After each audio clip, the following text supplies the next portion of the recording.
Saint Vincent of Saragossa is the proto-martyr of Spain, the first person on the Iberian Peninsula to die for the Christian faith.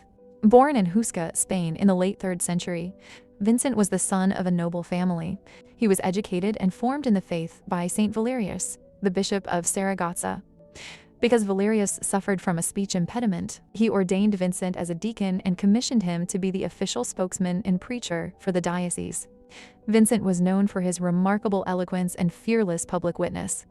In 303 AD, the Roman emperors Diocletian and Maximian launched a brutal persecution against Christians.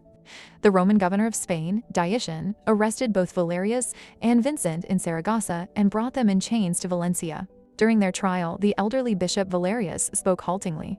Vincent, realizing the governor might interpret the bishop's speech as fear, stepped forward and spoke boldly for both of them.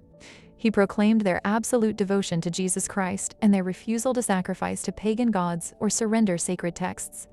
Infuriated by the deacon's defiance, Deacon exiled the bishop but reserved his most cruel punishments for Vincent. Vincent's death is legendary for the extreme nature of the tortures he endured, which he met with supernatural serenity. He was stretched on a rack until his limbs were dislocated and his flesh was torn with iron hooks. He was laid on a red-hot iron frame similar to St. Lawrence, and his wounds were rubbed with salt and lard. He was cast into a cell floor, covered with sharp shards of pottery. Despite these horrors, Vincent reportedly sang hymns of praise, a joy so profound that it led to the conversion of his jailer.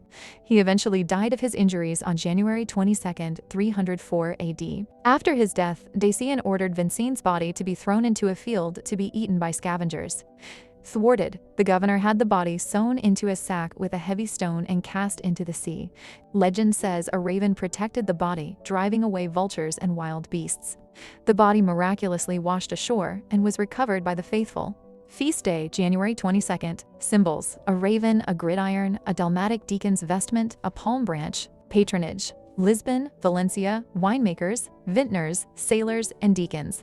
Relics: currently housed in the Lisbon Cathedral, Saint Vincent is widely venerated as the patron of winemakers, and his feast day often marks the traditional start of the vine pruning season in Europe. Prayer: a Lord who gave Saint Vincent the grace to face his persecutors with a joyful heart and a silver tongue, grant us the same courage. May we, like him, be undaunted by the threats of the world and remain steadfast in our confession of your holy name. Through his intercession, give us the courage to stand firm in our beliefs. Amen.